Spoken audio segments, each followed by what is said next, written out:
Olá, olá, olá! Hoje na Ampsi Podcast, eu, Rodrigo Machado, psiquiatra, estou conversando com outro psiquiatra muito ilustre, que é um prazer imenso estar com ele aqui, acho que vai ser um papo muito gostoso. A gente vai falar sobre ansiedade e mídias sociais. E o Dr. Bruno Reis vai conversar comigo nesse papo de boteco gostoso aqui sobre esse tema. Eu já adianto que eu vou encher muito o saco aqui dele e fazer muitos cortes, porque é um tema que eu adoro. Então, eu vou dar meus pitacos aqui também, gente. Então vamos lá, Brunão, conte pra gente um pouco sobre você inicialmente. Você é de Santos, né? Pelo que a gente estava conversando. Fala pra gente aí um pouquinho sobre sua prática. Prazer estar aqui, Rodrigo. Então, um espaço aberto para a gente discutir vários assuntos aqui no podcast da Ampsi. Então, me apresentando aí para o pessoal, né? Meu nome é Bruno Reis, eu sou psiquiatra, também sou advogado. Você vê dois opostos aí, mas tem muitas semelhanças e sou lá de Santos, né? Atuo em consultório lá em Santos. Trabalhamos também no hospital lá na Santa Casa e acompanhamos aí o trabalho de vocês, né, de todo mundo, visando aí essa união e essa interface entre os dois grupos de conhecimento, né?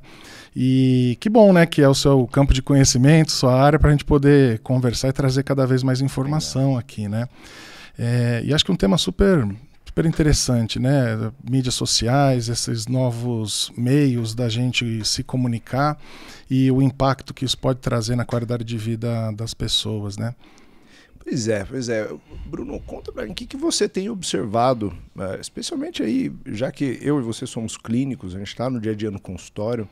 O que você observa de expressão aí na saúde mental desses pacientes e no quanto que as mídias sociais, o engajamento com as mídias tem gerado, né, de modificação no comportamento da população? O que você acha dessa relação, né, que a população tem com as mídias e o que ela pode gerar?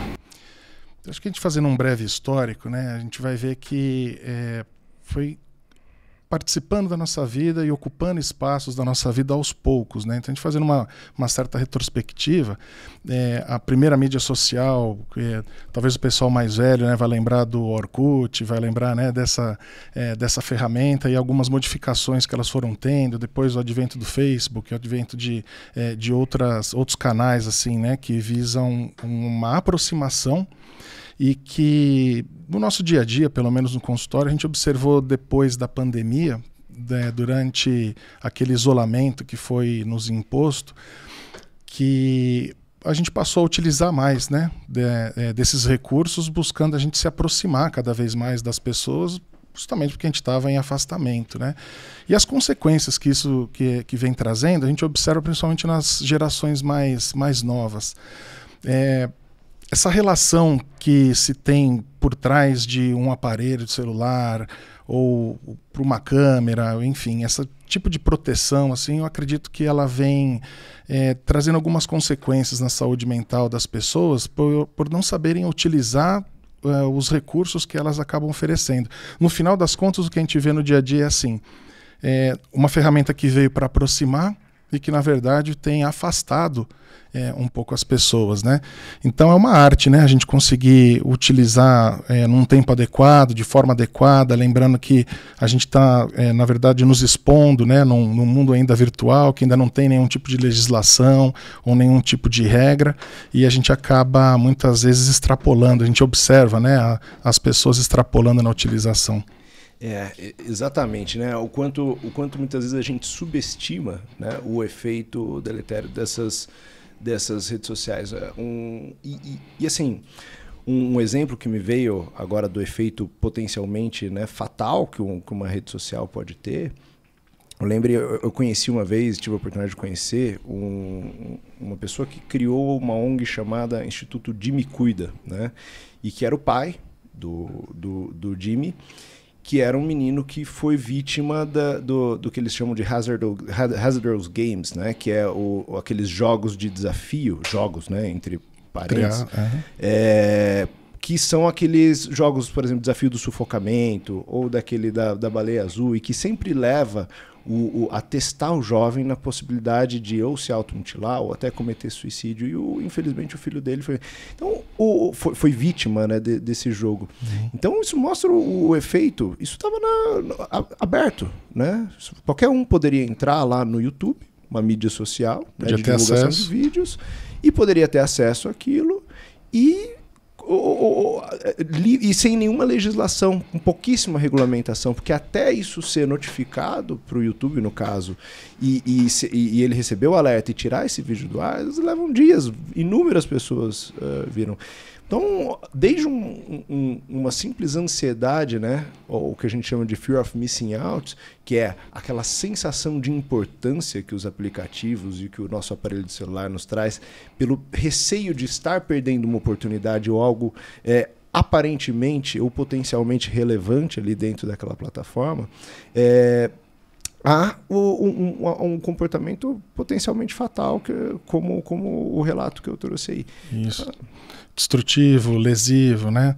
Você está falando do FOMO, né? Que é muito comum também entre as pessoas do mercado financeiro, né? Que eu acho que é interessante a gente abordar, né, em relação a como utilizamos as mídias sociais. Tem o lado, como você bem disse, né, da regulamentação ou dos cuidados que são necessários, e é muito processamento de dado. Quem é que se legitima, né, para poder se colocar nessa posição e criar minimamente regras ou regras de convívio digital que seriam mais ou menos a repetição do que a gente tem das nossas regras tácitas do convívio social, né, que a gente já passa por isso.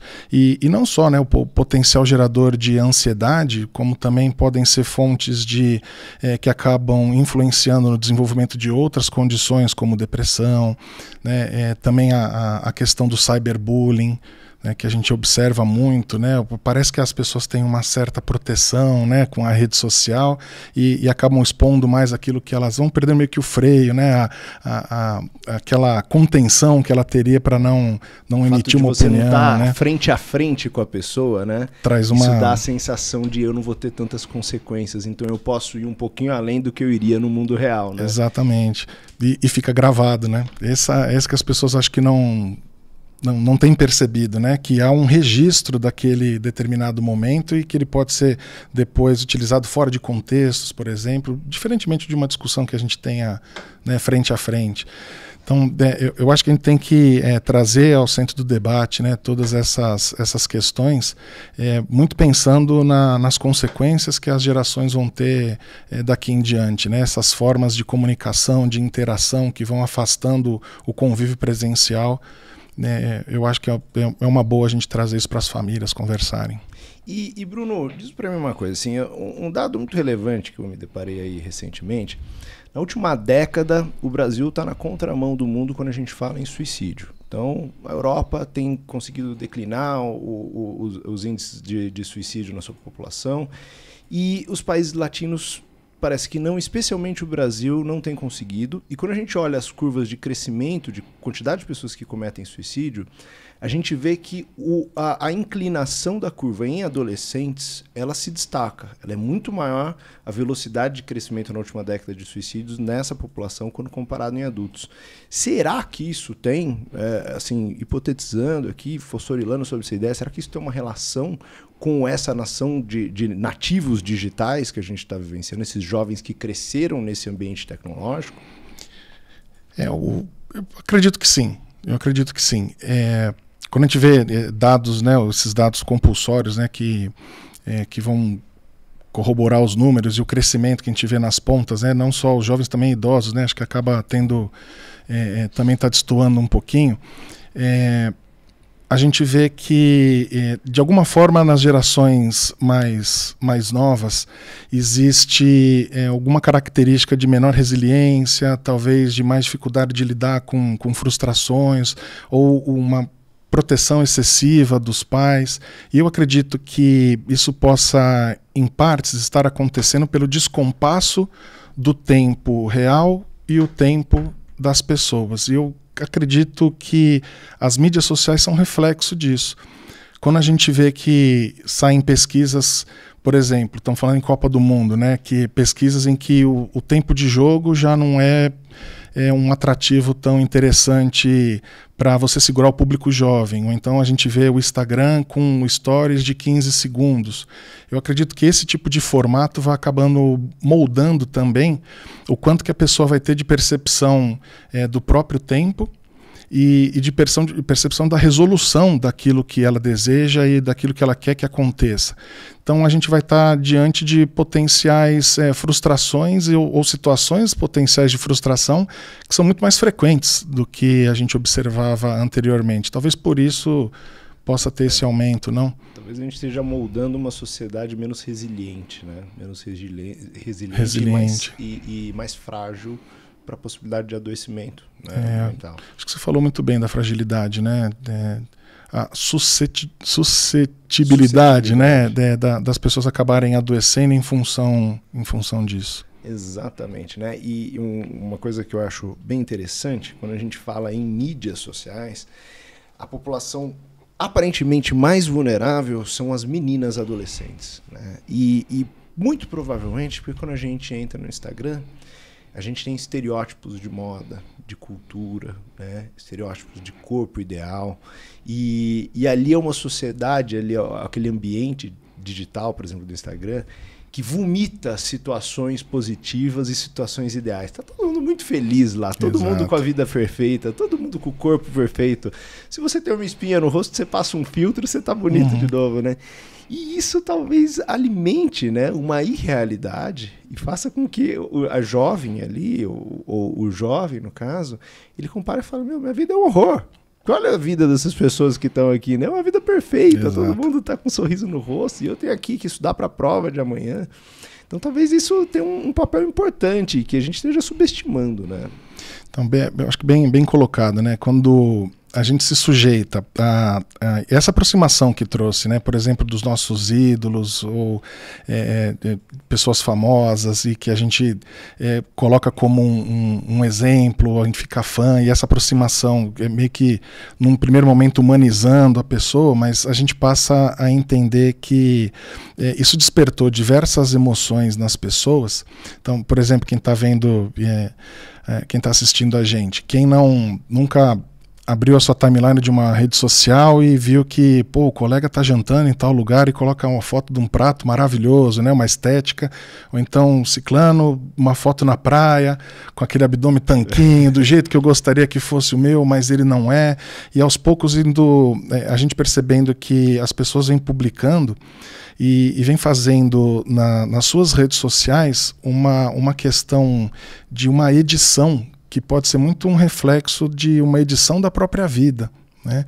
E colocando apenas aquilo que é suportável, muitas vezes nem aquilo que lhe foi bacana, ou que lhe trouxe prazer, e numa expectativa, inclusive, de que aquilo gere um retorno afetivo, de reconhecimento, uma mensuração por like, por número de seguidores, ou seja, a gente acredita que é uma má utilização de um recurso incrível que pode ser um grande disseminador de informações e podemos usar isso ao nosso bem muito melhor e não estamos conseguindo manejar muito bem, né? Principalmente os mais jovens, né? Eu lembrei agora de uma situação que foi muito engraçada. Eu estava com um casal que eu não vou falar quem é, né? Não vou soltar aqui. Eu estava com um casal e eles estavam quebrando o pau. Estava uma briga homérica lá. E aí, do nada, alguém falou, foto, foto, foto. E aí todo mundo virou, sorrisão no rosto, e aí a moça já pegou o celular e já tirou uma selfie, parou a foto, voltou no quebra-pau. Aquilo ali, um corte, né? Irreal do que estava acontecendo, né? Quem viu aquela foto falou, nossa, olha que momento bom que eles estão passando. E eles estavam ali numa briga homérica, gente. Vivenciando outra situação, né? Isso é um exemplo real do que a gente está falando, né? Exato. E como você havia dito também, né, o quanto que as pessoas conseguem se disponibilizar para editar essas situações, né? E o que você pensa, fazendo uma alteração aqui do polo, assim, mas é muito interessante saber isso, né? O que você pensa sobre essa questão da divisão, por exemplo, entre casais da mesma mídia social, de utilizarem a mesma mídia social, sabe, que eles colocam o casal tal, não de uma forma profissional, né, mas de uma forma de compartilhar uma vida através de uma rede social, não mais ser pessoal. Olha, isso é tão controverso e a gente pode ir ainda além, né? O que será que a gente pensa das pessoas que criam perfis no Instagram dos seus cachorros? Eu não penso nada, eu não tenho opinião formada sobre isso, mas eu acho no mínimo estranho. Eu acho tem crescido. Né? Porque a gente quer criar a personificação do nosso dog, né?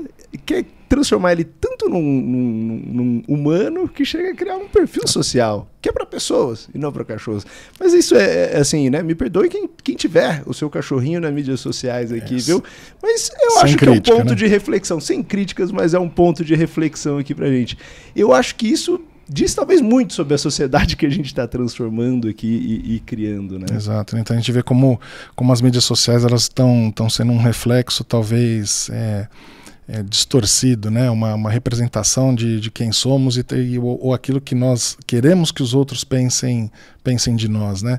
E o quanto isso é idealizado, é irreal, que é impossível de se manter isso ao longo do tempo, o quanto que as pessoas vão se pautando por essa condição, se aprisionando dentro desse tipo de sistema, e o quanto isso vem fazendo mal para elas, né?